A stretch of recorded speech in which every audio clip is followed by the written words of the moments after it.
Est-ce que le coronavirus va tuer le dropshipping? C'est ce qu'on va essayer de voir dans cette vidéo. On va faire une petite mise à jour de voilà, ce qui s'est passé entre la dernière vidéo, donc la première qu'on avait faite sur le coronavirus, et maintenant, parce qu'il y a quand même beaucoup de choses qui ont évolué. Tout le monde a gardé son calme.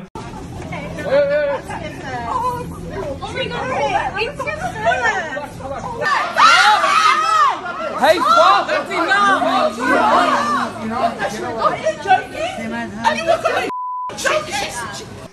L'économie va pour le mieux. Si vous nous rejoignez, c'est l'un des effets collatéraux de la crise du coronavirus. Ce lundi, les bourses dégringolent. L'effondrement du marché du pétrole a précipité cette chute. En Europe, les principaux indices ont plongé à l'ouverture, plombés par les valeurs bancaires et pétrolières. Le CAC 40, vous le voyez, a ouvert en... Et voilà, c'est tout, hein. Sans plaisanter, je fais juste un petit disclaimer. Tout ce que je vais vous dire là, c'est ce que moi je pense par rapport à la situation, d'accord? Ce n'est que mon avis et si vous le partagez, tant mieux. Si vous ne le partagez pas, pas grave. Au contraire, dites-moi en commentaire si jamais vous n'êtes pas d'accord avec ce que je dis et on pourra en débattre. Ce que je vais te demander, c'est de rester jusqu'à la fin de la vidéo. On va voir plein de choses hyper intéressantes, notamment sur comment va évoluer le dropshipping dans les prochains jours, puisque on va le voir, le coronavirus a quand même pas mal affecté notre métier. Donc voilà, reste jusqu'à la fin, c'est très important. Et surtout, abonne-toi à la chaîne si ce n'est pas encore fait. Et puis lâche un gros pouce bleu. Alors, est-ce que le coronavirus, est-ce que le Covid-19 affecte le dropshipping? Eh bien la réponse est oui. Oui, pourquoi? Puisque pendant plus de 2 mois, la Chine a été confinée chez elle. Les personnes n'étaient pas à leur bureau. La production n'était pas faite, etc., etc. Les délivraisons étaient très longues. Donc oui, le coronavirus affecte le dropshipping, mais pas que le dropshipping, hein, c'est aussi le e-commerce en général. Alors, vous allez voir que tout le monde dit qu'en gros les gens sont chez eux, donc ça va faire exploser les ventes. Moi, je serais un peu plus mitigé par rapport à ça. Il est trop tôt encore de pouvoir un peu les choses. Les gens dans leur tête ne sont pas forcément enclins à acheter. C'est peut-être pas forcément leur truc en ce moment d'acheter sur Internet. Peut-être que ça va arriver dans les prochains jours, je pense. Après, on verra. Mais à l'heure actuelle, il faut quand même être assez prudent avec tout ça, puisqu'on ne sait pas comment la situation va encore évoluer, ça va très vite. Et il n'est pas dit que demain on trouve un vaccin et que tout redevienne comme à la normale, ou que ça prenne beaucoup plus de temps et que on soit de plus en plus confinés, qu'il y ait encore une fois de plus en plus de personnes chez elles, mais qui n'ont pas forcément envie d'acheter, puisque stressées, puisqu'au chômage, etc. Donc attention un petit peu à ce qui se passe. Là, je ne sais pas si vous avez vu dernièrement, il y a La Poste qui commence à mettre des petits stops en disant nous on ne comprend pas pourquoi on travaille, donc nous on veut arrêter de livrer. Et il y a les employés d'Amazon qui veulent aussi mettre leur droit de retrait parce qu'ils se sentent non en sécurité. Donc tout ça fait que il faut faire attention, d'accord? Et Amazon, je crois d'ailleurs, a commencé à faire pas mal de ménages, en tout cas a été bien mis sous pression pour justement arrêter certaines commercialisations de certains produits. Donc voilà, vous voyez, il y a plein de choses qui se passent, plein de choses qui bougent, mais quoi qu'il en soit, oui, le coronavirus affecte le dropshipping et le e-commerce en général. Alors évidemment, Facebook est au courant.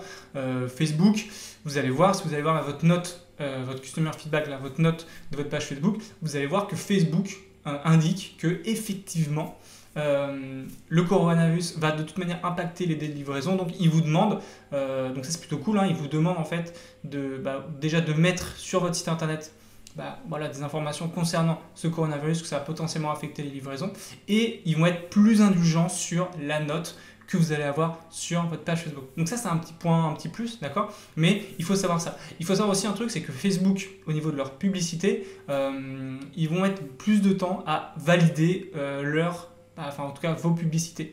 Donc ça c'est quelque chose qui est important à savoir aussi, c'est-à-dire qu'en gros si vous pensez lancer publicité demain, potentiellement elle ne partira pas demain puisque Facebook n'est pas en capacité de répondre actuellement à la demande des publicitaires, et ils vous mettent un petit message comme quoi les examens de publication vont être un peu plus ralentis à cause du coronavirus. Concernant la livraison des produits, la Chine a connu 2 mois très compliqués où ils ne sont pas allés travailler, où la production a été en berne, donc ça a été très compliqué pour eux, et forcément ils n'ont pas produit, en tout cas les quantités qui étaient demandées par leurs clients. Donc ils sont revenus au boulot, tout commence à revenir à la normale en Chine, mais sachez que ok, ils sont revenus au taf, mais ils ont un tel retard de production à rattraper que bah forcément, les délais de production seront, on va dire, un petit peu plus longs.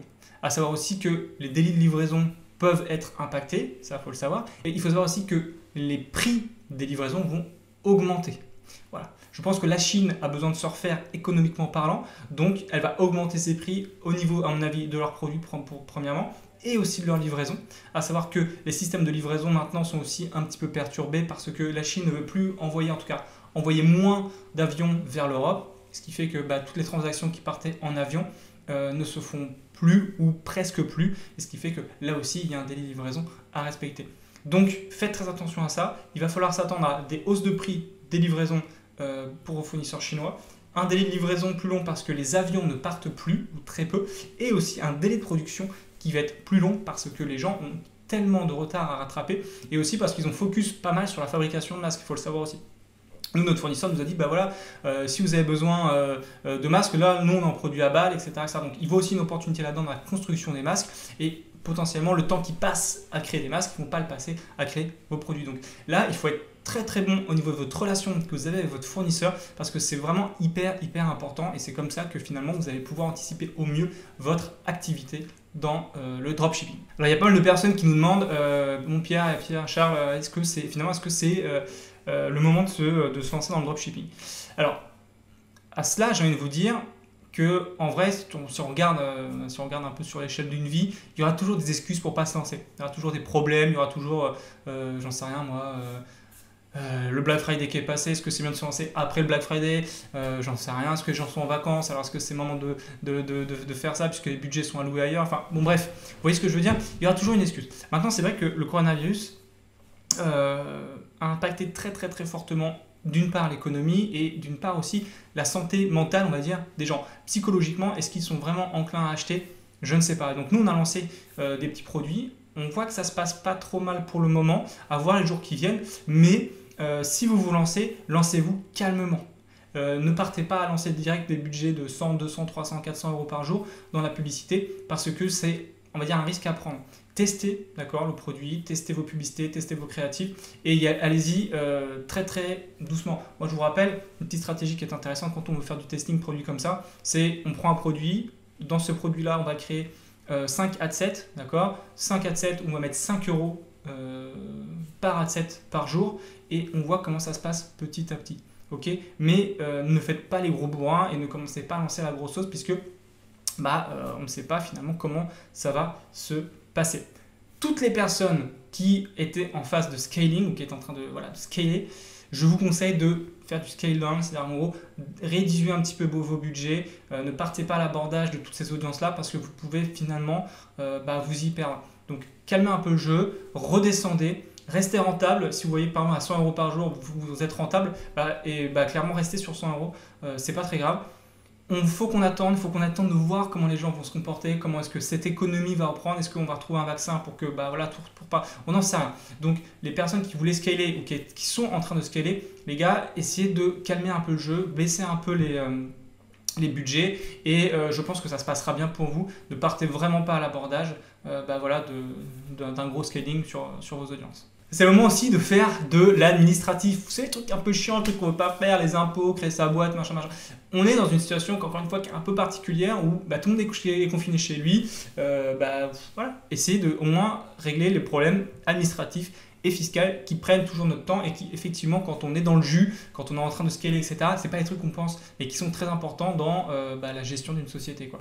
Donc, tout ça, un petit conseil, si vous ne savez pas trop quoi faire, faites un peu d'administratif, ça fait toujours du bien, votre comptable sera content, même pour vous, c'est bien d'avoir un peu, en plus sur tous les chiffres que vous avez fait, la TVA ou pas de TVA à envoyer si vous êtes encore en auto-entreprise non assujettie, ou si vous vendez à l'étranger, ou si vous êtes à l'étranger. Enfin voilà, posez-vous, regardez votre société, regardez vos chiffres, regardez votre store, etc.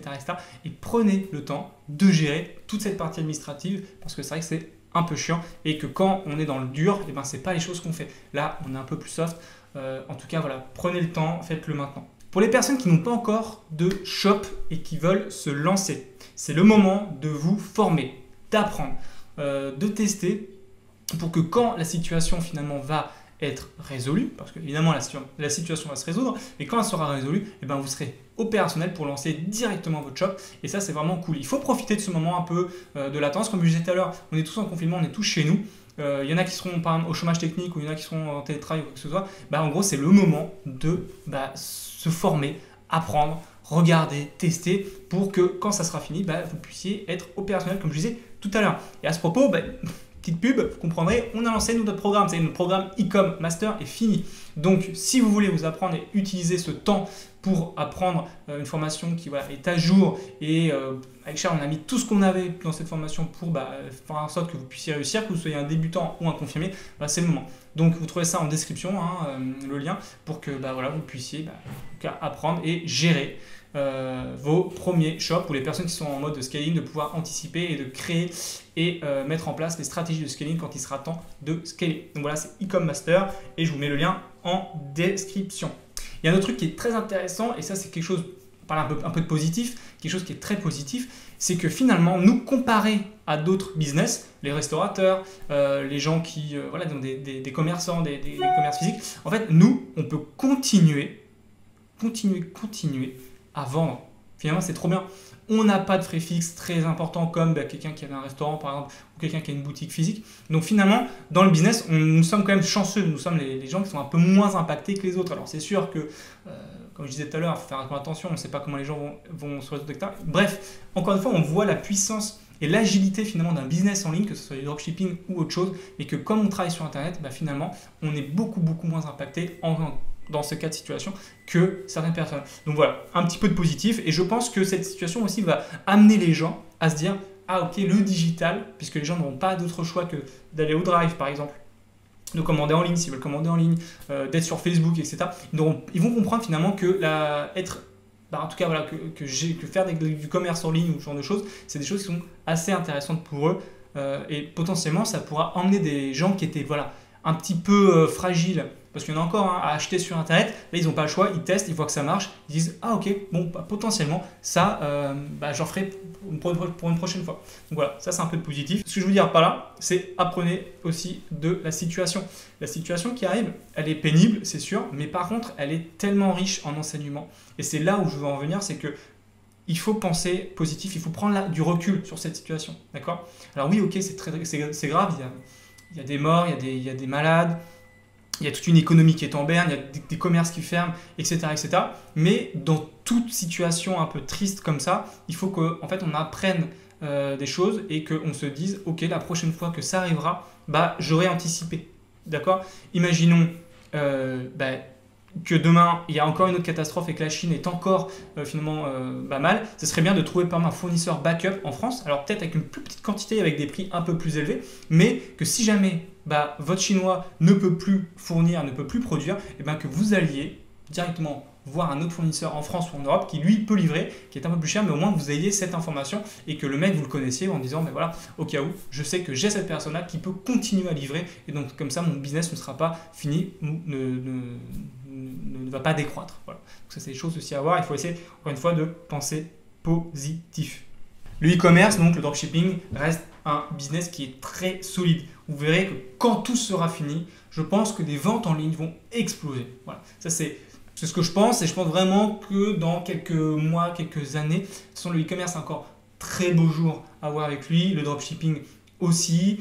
Il faut s'améliorer encore une fois, comme je disais tout à l'heure, mais vous en faites pas, le dropshipping n'est pas mort. Vous aurez vu, petit titre un peu putaclic, mais voilà, vous avez compris, c'est dans le YouTube Games, comme ça que ça marche.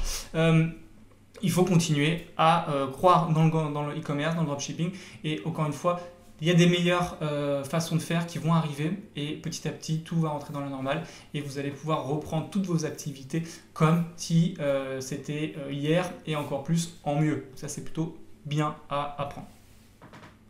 C'est le temps aussi de tester plusieurs fournisseurs. C'est-à-dire qu'en gros, vous avez trouvé un produit, vous dites, allez, j'ai le temps de le lancer, puisque de toute façon, vu la situation est un peu compliquée, donc je vais commander à tel fournisseur, le même produit, et vous allez pouvoir comme ça tester d'une part le délai de livraison, et puis d'une part la qualité du produit. Parce que chaque fournisseur a des produits qui sont différents, et c'est intéressant de savoir si un fournisseur est meilleur qu'un autre. Voilà. Donc même comparé au niveau des prix, au niveau du packaging de réception. Bref, prenez le temps, encore une fois, là, vous avez le temps de commander des produits de les tester, de les filmer pour faire des petits créatifs sympas, etc.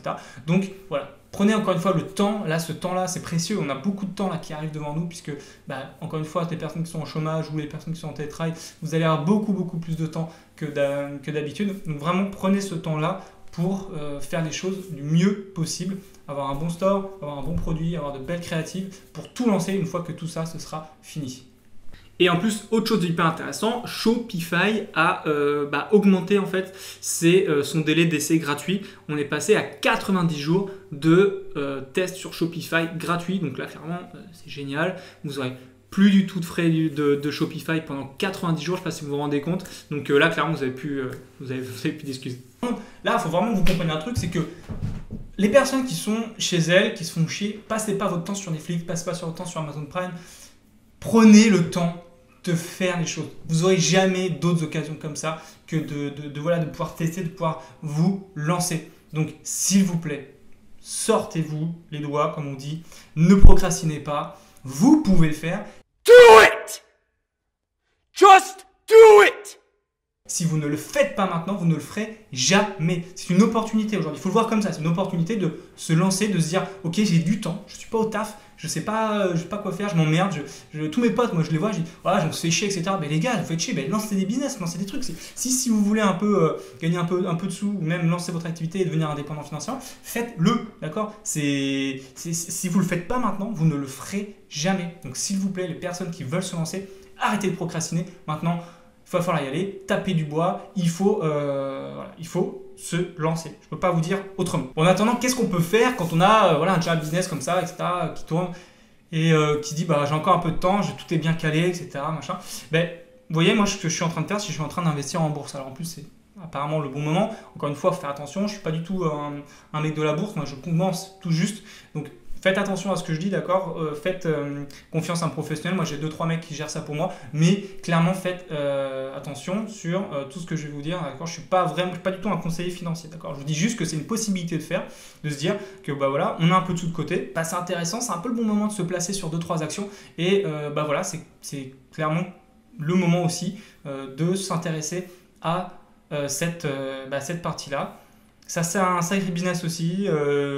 Pour vous dire, j'ai placé un peu d'argent. J'ai fait quasiment du x2, x3 sur certaines actions. J'ai perdu un peu d'argent sur deux autres aussi. Mais bref, la situation aussi fait que investir en bourse maintenant peut être très intéressant. Voilà. Donc, si vous voulez, vous pouvez mettre en commentaire dans quelques mois, une fois que j'aurai appris des choses, si ça vous intéresse une vidéo sur comment investir financièrement en bourse ou sur des assurances vie ou sur d'autres trucs, vous me le dites et je vous ferai une vidéo, mais pas tout de suite parce que pour l'instant, encore une fois, je suis un peu nouveau, mais dans quelques mois, je pense avoir gagné un peu d'expérience pour vous partager tout ça et vous dire que y a aussi ce genre de business, en gros du trading, qui peut être intéressant dans ce genre de période. Voilà. Donc mettez-moi en commentaire si jamais ça vous intéresse. Pour conclure, le dropshipping n'est pas mort, le dropshipping est un peu touché, mais le dropshipping va continuer, sachez-le. Encore une fois, on a de la chance, des business qui est solide. Regardez tous les commerçants qui ont dû fermer, tous les restaurateurs qui ont dû fermer. Nous, on est encore en vie. Prenez ce temps pour vous former, prenez ce temps pour tester, prenez ce temps